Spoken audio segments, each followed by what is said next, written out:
Alors, de toute façon, Jésus lui-même priait avec les psaumes. Toute la vie de Jésus, c'était les psaumes. Jésus priait avec les psaumes. Par exemple, lorsqu'il instituait l'Eucharistie, quand il dit « Ceci est mon corps, ceci est mon sang », Jésus avait employé le psaume de l'Allel. Dans la Bible, il y a ce qu'on appelle les psaumes de l'Allel. C'est les psaumes qui vont du psaume 113 jusqu'au psaume 118, que tout juif récitait à la Pentecôte, à la Pâque et à Shakuvoth, ou bien même pendant les prières la prière que nous appelons Hanouka. Donc vous voyez que ce psaume-là, parmi ces psaumes de l'Allel, il y a un psaume qui dit « Que rendrai-je au Seigneur pour tout le bien qu'il m'a fait ? J'élèverai la coupe du salut et je rendrai grâce au Seigneur. » Donc l'Eucharistie, c'est la coupe du salut. Et le Christ, en instituant l'Eucharistie, a récité ce psaume. Dans la Bible, pourtant, on en parle. C'est Matthieu 26, 30 qui dit qu'après le repas, ils récitèrent les psaumes. Mais malheureusement, certaines personnes mal intentionnées dans certaines Bibles, dont je ne voudrais pas citer aujourd'hui le nom de l'Église parce que souvent je blesse les gens par mon langage, mais pardonnez-moi, j'apprends aussi tous les jours à être un peu plus humble ou plus charitable. Mais dans certaines Bibles, on a traduit Jésus chanta des cantiques. Non, ce ne sont pas des cantiques, c'était les psaumes. Toute la vie de Jésus consistait à réciter les psaumes. On peut donc dire que le psautier, c'est le livre de prière de Jésus. À la croix, il a récité le psaume 22. « Mon Dieu, pourquoi m'as-tu abandonné ?» Il a dit « Père, entre tes mains, je remets mon esprit. » C'est encore un psaume. Toute la vie de Jésus était un psaume. Et Jésus récitait les psaumes. Jésus ne parlait pas en langue. Jésus ne faisait pas rabababa. Aujourd'hui, il y a ce qu'on appelle, ce que je pourrais dire, il y a une interprétation magique occulte du parler en langue. Les gens pensent que l'effusion de l'Esprit Saint, ce n'est que parler en langue. Dans les Actes des Apôtres, la glossolalie ne s'est manifestée que 2 fois. Mais pourtant, les apôtres partaient dans les temples prier. Ils ne parlaient pas en langue. Ils récitaient les psaumes, puisque leur vie cultuelle était liée au temple. Donc, dans le temple, on récitait les psaumes. Et donc, les psaumes, c'est la prière de Jésus. Ce n'est pas le parler en langue. Et l'Église a toujours compris cela. C'est pourquoi l'Église fait un large usage des psaumes. Je vais dire 2 phrases qui vont nous élever le niveau par rapport aux psaumes. 2 phrases qui vont nous élever le niveau. Psalmus vox Christis. Psalmus vox Christi. Et la deuxième phrase, c'est Psalmus vox ad Christum. Je vais l'expliquer. Élevons le niveau. Psalmus vox Christi. Ça veut dire que les psaumes, c'est la voix du Christ. Les psaumes, c'est le Christ et le rang des psaumes. C'est lui qui s'adresse à son Père. Tous les psaumes nous parlent du juste persécuté. Le juste persécuté, c'est le Christ lui-même. Donc quand David était en train de réciter les psaumes, il ne parlait pas de lui. Il parlait du Christ. C'est pourquoi dans l'un des psaumes dit que le Seigneur dit à mon Seigneur, siège à ma droite. Et Jésus répond, mais comment David peut-il dire, le Seigneur dit à mon Seigneur, siège à ma droite? De qui parle-t-il? Donc David annonçait le Christ. C'est pourquoi les psaumes de David, c'était déjà le Christ qui parlait, qui priait en lui. D'où on dit que les psaumes, c'est la voix du Christ. Il s'agit donc d'un mouvement à partir d'en bas, un mouvement d'en bas. Le Christ qui s'adresse à son Père, qui expose ses souffrances. Tout ce qui est dit dans les psaumes parle de Jésus-Christ. Et donc c'est le Logos qui parlait dans le prophète David. Et tout à l'heure, je vous ai dit que le Psalmus vox ad Christum. Psalmus vox ad Christum. Ici, on élève toujours le niveau. Donc ça veut dire qu'il y a un mouvement d'en haut. Tout à l'heure, je parlais d'un mouvement d'en bas. Le Christ qui s'adresse à son Père et qui expose ses souffrances. Mais en même temps, il y a un mouvement d'en haut. C'est le Christ lui-même qui reçoit les psaumes. Car le Christ est le Dieu des psaumes. C'est lui qui offre et qui est offert. C'est lui qui prie et qui reçoit la prière. Donc là, les psaumes sont adressés au Christ.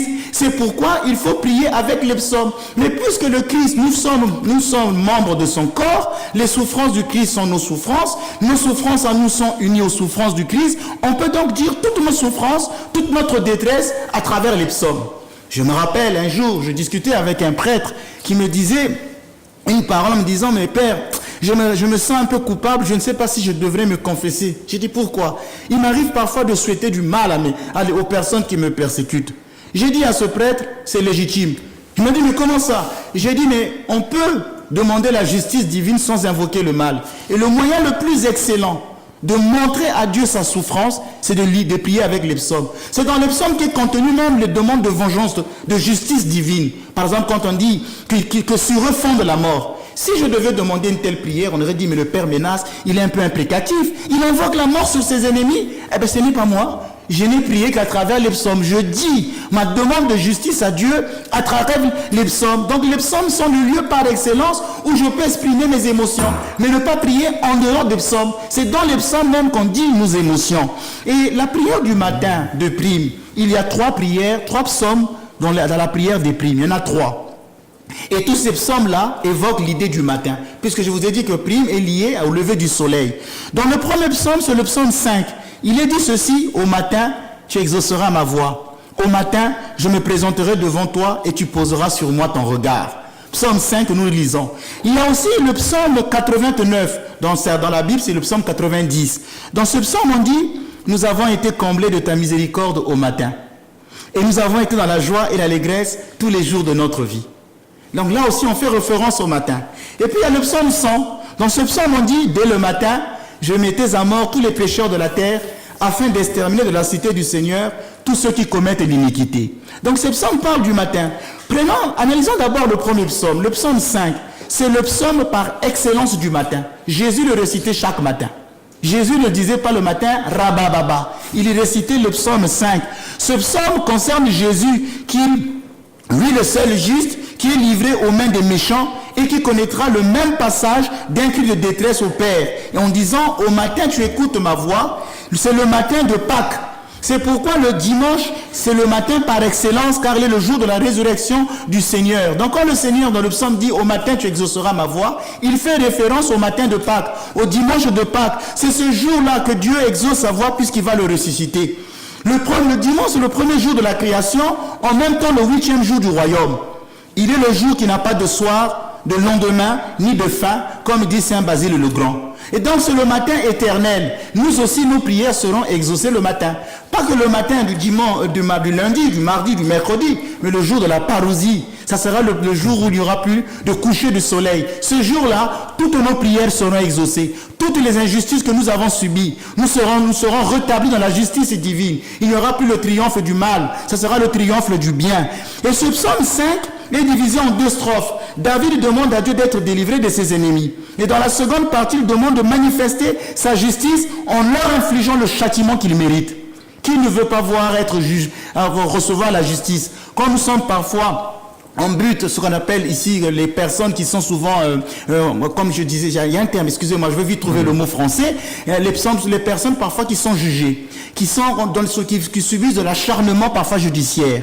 Ils veulent qu'ils puissent recevoir de la justice, en se disant: mais pourquoi les méchants, aujourd'hui, les gens me font du mal? Eh bien, cette justice de Dieu, comment peut-on l'invoquer? Eh bien, c'est dans le psaume 5. Ce psaume 5 va énumérer des différents types de personnes. Il y en a 5 qu'il cite. Il y a les impies, les arrogants, les malfaisants, les menteurs, les hommes de sang et de fraude. Ceux qui aiment frauder, même sur la balance commerciale. Les hommes de sang et de fraude. Donc, depuis le matin, nous allons les citer devant Dieu. Et je me rappelle une fois, je vous ai dit que j'avais un chrétien dans notre paroisse qui avait l'habitude de mentir.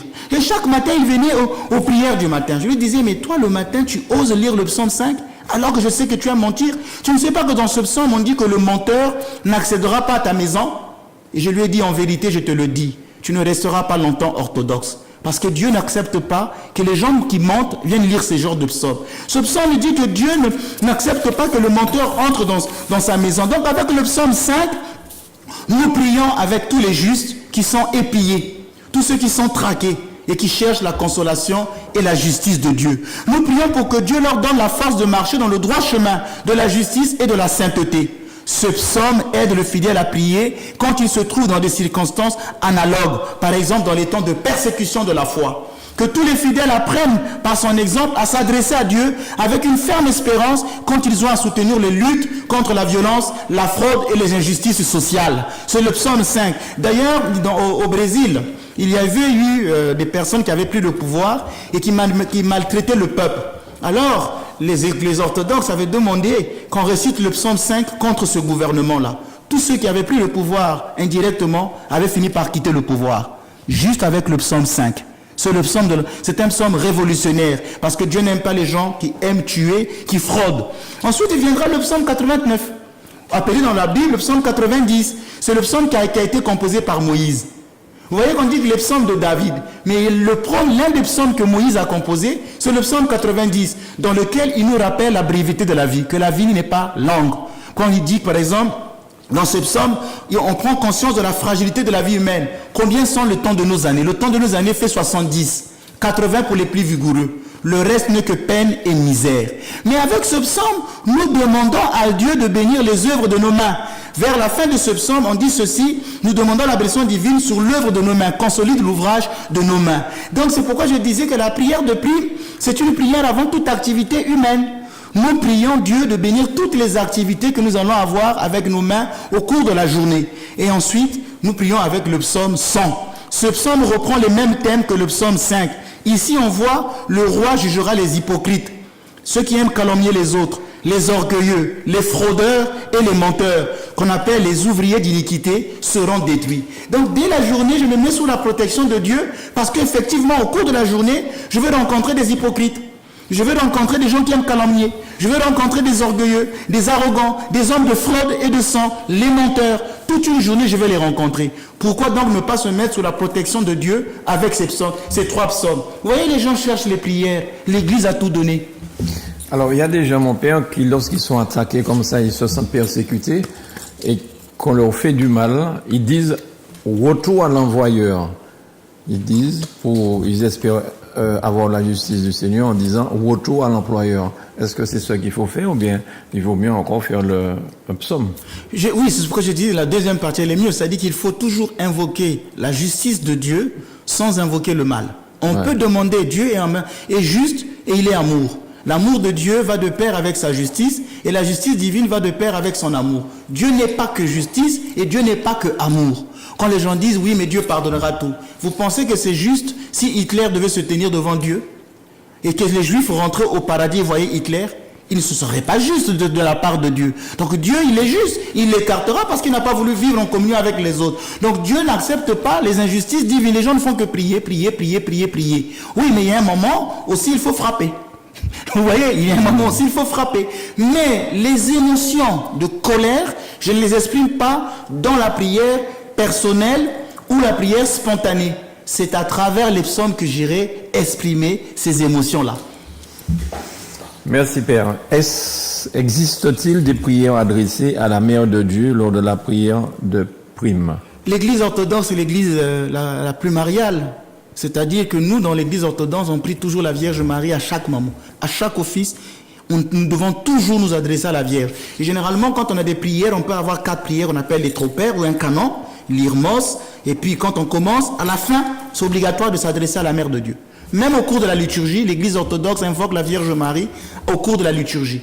Chez nos frères latins, donc nos frères catholiques, il n'est normalement pas permis de faire une prière à la Vierge Marie en pleine messe. Ça, les frères catholiques ne le savaient pas. Mais normalement, il n'est pas recommandé de prier, d'adresser une prière à la Vierge Marie en pleine messe. Dans l'église catholique, c'est interdit. Mais dans l'église orthodoxe, non, parce que le culte pour nous, c'est une conversation avec tout le monde. Je m'adresse au Père, au Fils, je m'adresse aux anges, je m'adresse aux saints. D'où il y a toujours ces prières à la Vierge Marie. Et les prières à la Vierge Marie sont appelées théotokion. C'est une prière adressée à la Mère de Dieu, théotokion. Mais vous avez aussi notre prière qu'on appelle stravo-théotokion. Stravo veut dire la croix. Ce sont des prières adressées à la Mère de Dieu, mais en mémoire de la croix du Seigneur. Parce que la Vierge était debout au pied de la croix. Et ces prières de stravo-théotokion sont souvent dites les mercredis et les vendredis, parce que ce sont des jours de jeûne. Nous allons lire ici la prière de théotokion de prime. Regardez cette prière, elle est très belle. Comment t'appellerons-nous au plein de grâce? Ciel, car tu as fait briller le soleil de justice.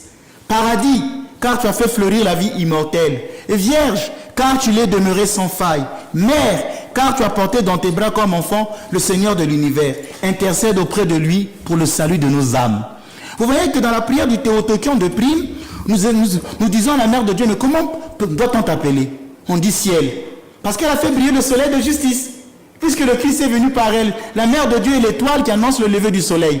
Et comme la prière de prime est une prière qui se fait au moment du lever du soleil, c'est normal qu'on appelle la Mère de Dieu ciel, parce qu'elle est l'annonciatrice du Christ soleil levant. C'est l'étoile qui annonce le lever du soleil, la Vierge Marie. Elle est appelée paradis, parce qu'elle fait fleurir la fleur de la vie immortelle. Le Christ est la fleur de la vie immortelle. Elle est appelée Vierge, parce qu'elle est demeurée sans faille. Donc ici, il y a une révélation dogmatique que Marie est vierge. Ensuite, elle est appelée mère. Les deux choses contraires. Comment elle peut être en même temps vierge et mère? Et donc la prière, la loi de la prière, c'est la loi de la foi. On ne prie pas comme on veut. On prie par rapport à une idée théologique. Il faut que la prière soit proprement théologique.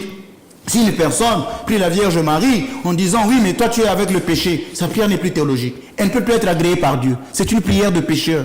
Vous voyez, la prière doit être sainte, elle doit dire des choses dogmatiques. D'où les pères de l'Église disent que la loi de la prière, c'est la loi de la foi. Pourquoi je fais mon signe de la croix? Qu'est-ce que ça signifie? Je ne sais pas. Mais ils prient sans savoir, comme disait Jésus à la femme samaritaine. Mais vous adorez ce que vous ne connaissez pas. Nous, les orthodoxes, quand nous nous adressons à la Mère de Dieu, nous l'adressons avec les termes que les pères de l'Église ont dit sur elle. On ne dirait pas autre chose que ce que les pères de l'Église ont attribué à la Vierge. D'où on dit qu'elle est en la fois Vierge et Mère dans cette prière du Théotokion, de prime. Pourquoi dans la prière de prime, on retrouve la doxologie et les triples Alléluia? Alors, comme je disais une fois ici, les gens pensent que la louange, c'est un cri hystérique, qu'il faut crier, qu'il faut danser, qu'il faut se jeter au sol, que c'est ça la louange. Ah, il y avait le feu, c'était chaud. Et alors, je disais une fois à un fidèle qui disait, mais dans l'église orthodoxe, on ne loue pas. Je dis, mais l'église orthodoxe, c'est l'église qui a plus de louanges. Dans l'église orthodoxe, il y a plus de louanges parce que à chacune de nos prières, on dit toujours gloire au Père et au Fils et au Saint-Esprit. Par exemple, au cours de la paraclésis, vous allez même entendre ce mot-là plus de 15 fois. Sur une prière qui prend 30 minutes, le mot gloire au Père revient au moins 15 fois. Dans tous les offices, quand vous allez même dans les canons, dans les matines, le gloire au Père revient plus de 50 fois. Et quand on va dans la liturgie, il y a ce qu'on appelle la grande doxologie. Gloire à Dieu au plus haut des cieux et paix sur la terre aux hommes qu'il aime. C'est une prière de louange. Donc vous voyez que l'Église, elle loue beaucoup dans les offices. La psalmodie, quand on a fini de lire le psaume, on a l'habitude de dire Alléluia, Alléluia, Alléluia, gloire à toi, ô Dieu. Alléluia, Alléluia, Alléluia, gloire à toi, ô Dieu. Je disais à ce fidèle, mais tu n'as pas entendu Alléluia, Alléluia, gloire à toi, ô Dieu? Ce n'est pas une prière de louange, ça. Donc pour toi, la louange, il fallait que je prenne le tam-tam, que je mette à danser, ou que je mette à gesticuler. Mais je dis Alléluia, Alléluia, Alléluia, gloire à toi, ô Dieu. Qu'est-ce que signifie Alléluia? Ça veut dire louer le Seigneur. Et moi, le matin, quand les fidèles commencent à dire Alléluia, Alléluia, gloire à toi, ô Dieu, moi, mentalement, je me représente un bienfait de Dieu pour lequel je le dis Alléluia. Ce n'est pas juste une parole en l'air. Par exemple, si j'ai rencontré quelqu'un que j'ai vu il y a très longtemps, quand les fidèles diront dans l'église Alléluia, Alléluia, tout à coup, je pense à cet événement heureux. Admettons que j'ai eu une bonne nouvelle, je veux penser à ça. Quand quelqu'un m'a apporté une action de grâce, je veux penser à ça. Alléluia, Alléluia, gloire à toi, ô Dieu. Donc la doxologie, c'est l'action de glorifier Dieu. La dynamique de la prière, c'est qu'elle doit toujours être faite de prières de demande, d'action de grâce et de doxologie. On ne peut pas faire une prière sans la doxologie.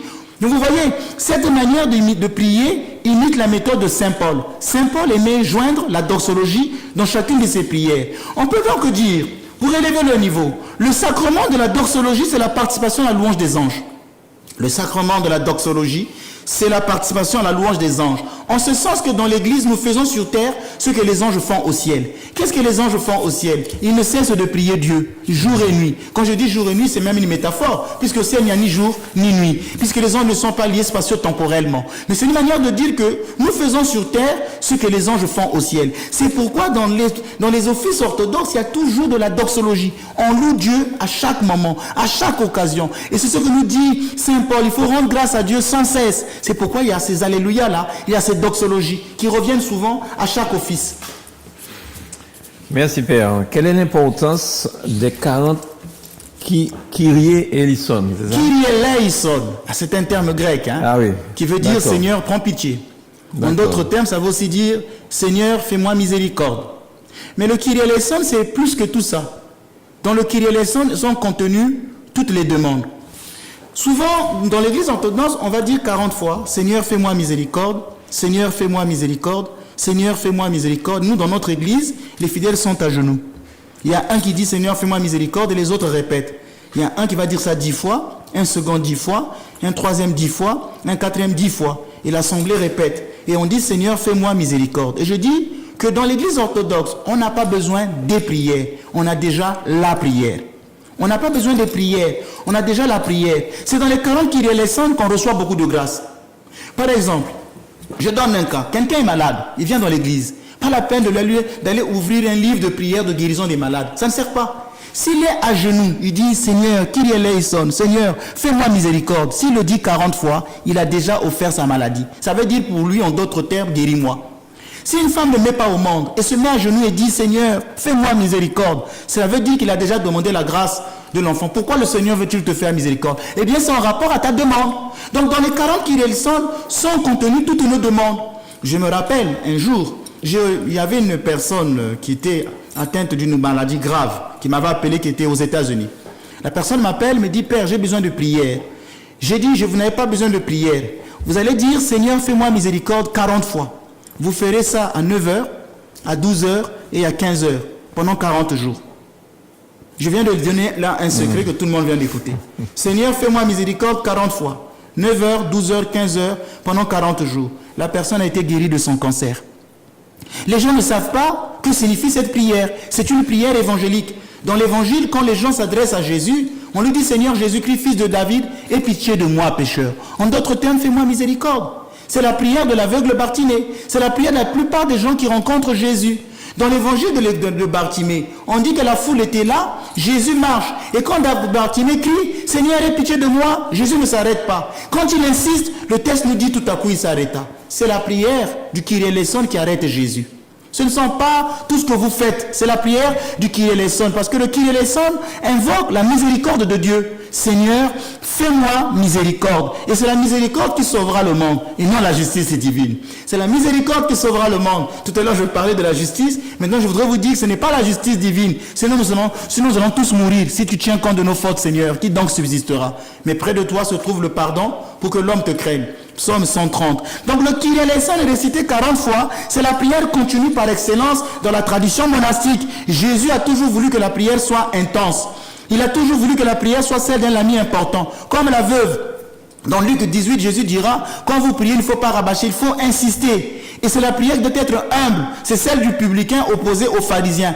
2 hommes montent dans le temps pour prier. Le premier dit, Seigneur, je ne suis pas comme les autres. Lui, sa prière, c'est son ego. Rababa, je suis sauvé, je suis délivré, le Seigneur, moi je suis enfant de Dieu, celui qui est en moi est plus fort que celui qui est dans le monde. Trop d'ego dans cette prière. Par contre, le second priait en disant, oh Dieu, fais-moi miséricorde. Seigneur, fais-moi miséricorde. C'est pourquoi dans l'église orthodoxe, nous faisons toujours les 40 Kyrie eleison. Parfois même il y a les 50 Kyrie eleison, parfois il y en a 200 à l'office de la liturgie. À l'office de la Sainte Croix, il y a parfois 200 Kyrie eleison. D'où nous disons toujours, Seigneur, fais-moi miséricorde. Et quand les gens viennent en Martinique me visiter, ils disent, moi j'ai des problèmes, j'ai des soucis, le Père Menace va faire peut-être des prières privées. Il va me prendre pendant 1 heure. Je me rappelle, il y avait un monsieur qui était venu des États-Unis, qui est venu me visiter ici. Et je lui ai dit, toute la semaine, tu viendras aux offices du matin et du soir. Et puis à la fin, quand je donne des bénédictions pendant les offices, quand je disais que les fidèles disent, Père, bénissez. Et moi, pendant l'office, je donne toujours des bénédictions au cours de l'office. Le matin, il y en a presque 4 qu'on donne. Et après, je lui disais, à la fin, vous venez, vous prenez votre onction d'huile. Il me dit, ah, mais oui, mais moi, quand je vais en Afrique, les prêtres me reçoivent, ils font des impositions des mains, ils font ceci. Vous voyez que les gens s'attendent à ça. Je dis, mais non, puisque quand vous êtes dans l'église, vous dites, Seigneur, fais-moi miséricorde 40 fois. Vous pensez que Jésus ne connaît pas vos problèmes? Le Christ lui-même a dit qu'avant que vous ouvriez votre bouche, le Père sait de quoi vous avez besoin. Je n'ai pas besoin d'aller dire, oh Satan sort, Jésus, accorde-lui la grâce de ceci, je commence à me gesticuler, à crier. Non. Il suffit que la personne soit à genoux dans l'église et dit, Seigneur, fais-moi miséricorde. 40 fois. Et donc, au cours de l'office, cette prière reviendra 3 fois le matin. Donc, chez nous, ça se fait 120 fois au cours de la prière du matin. Là, vous livrez des secrets, là, Père. Ici, oui, ici, nous sommes venus pour apprendre. Nous venons pour apprendre. Quel est le contenu théologique de la prière des heures? Alors, la prière des heures, elle revient à chaque office. Je voudrais la lire. Toi qui en tout temps et à toute heure, au ciel et sur la terre, et adorer, glorifier Christ Dieu. Toi qui es très patient, riche en pitié, très miséricordieux, qui aime les justes et a pitié des pécheurs, qui appelle tous les hommes au salut par la promesse des biens à venir. Toi-même, Seigneur, en cette heure, accueille aussi nos demandes et conduis notre vie vers l'accomplissement de tes commandements. Sanctifie nos âmes, rends chaste nos corps, redresse nos pensées, purifie notre intelligence, délivre-nous de toute tribulation, de tout mal et de toute douleur.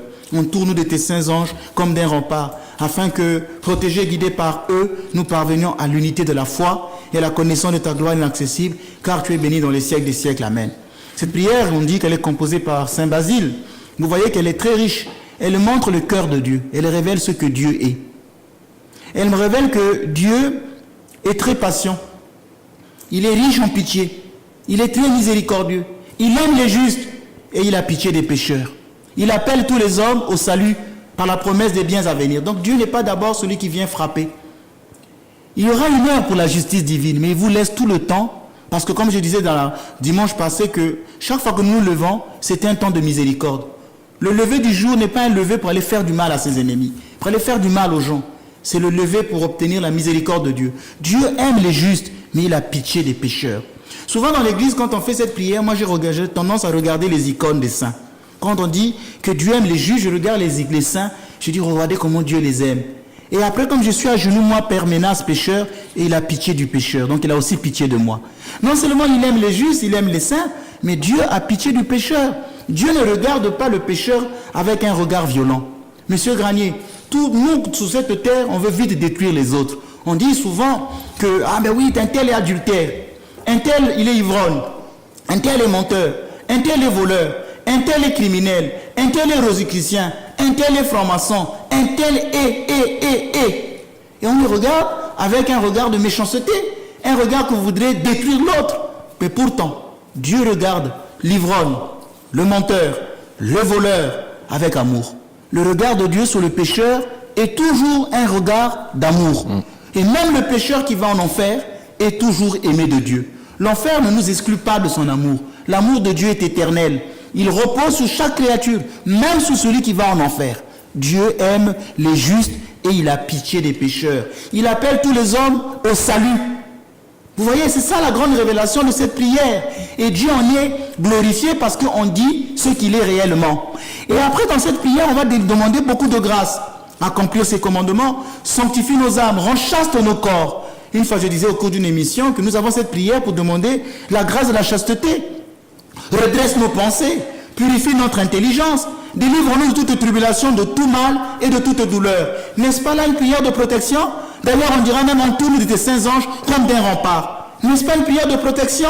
On va même demander l'unité de la foi, le communisme, que les catholiques et les orthodoxes se réconcilient, que les catholiques et les protestants se réconcilient. L'unité de la foi. Alors s'il y a une église qui veut le communisme, c'est laquelle? C'est l'église orthodoxe. Elle a toujours prié pour l'unité de la foi. Je voudrais vous dire que ce que vous savez, ça beaucoup de gens ne le savent pas, que l'église catholique ne fait pas partie de l'œcuménisme en tant que tel. Elle n'est pas membre du conseil œcuménique.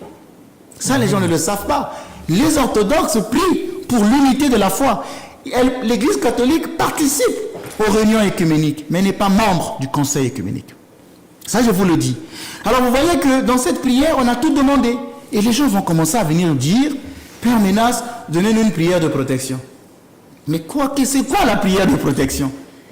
Qu'est-ce que la prière de protection? Je ne la connais pas. Je prie avec les offices des heures dans lesquels je reçois cette protection divine. Entoure-nous de tes saints anges comme d'un rempart, afin que protégés par eux. Prière de protection aussi. Bien. Pouvez-vous nous expliquer, mon père, la prière de conclusion de prime avant de la dire en conclusion de cette émission? Je rappelle qu'aujourd'hui, donc, le thème, c'est la prière de prime, c'est très important. Et on découvre au fur et à mesure des questions. Alors, pouvez-vous nous expliquer la prière de conclusion de prime avant de la dire en conclusion de cette émission? Donc, voyez, donc après la prière des heures, les fidèles vont demander au prêtre la bénédiction s'il est présent. Ils vont dire Kyrie eleison, toi plus vénérable que les chérubins, mais je reviendrai sur d'autres émissions pour expliquer cette belle prière de toi plus vénérable que les chérubins. Après, les fidèles disent au nom du Seigneur, Père Saint béni. Et le prêtre donne la bénédiction aux fidèles. Et quand le prêtre n'est pas là, ils doivent dire par les prières de nos saints pères. Seigneur Jésus-Christ, voilà. Et le prêtre va dire la prière de prime. Ô Christ, lumière véritable, illuminant et sanctifiant tout homme venant en ce monde, que brille sur nous la lumière de ta face. Pour qu'on ait, nous voyons la lumière inaccessible. La lumière inaccessible. Et dirige nos pas vers l'accomplissement de tes préceptes, par l'intercession de ta mère très pure et de tous les saints. Amen. La prière de prime nous rappelle l'importance de la lumière. Le Christ étant appelé la véritable lumière. Donc ce qui éclaire ce monde, ce n'est pas le soleil. C'est le Christ lui-même qui est la lumière qui éclaire tout homme qui vient en ce monde.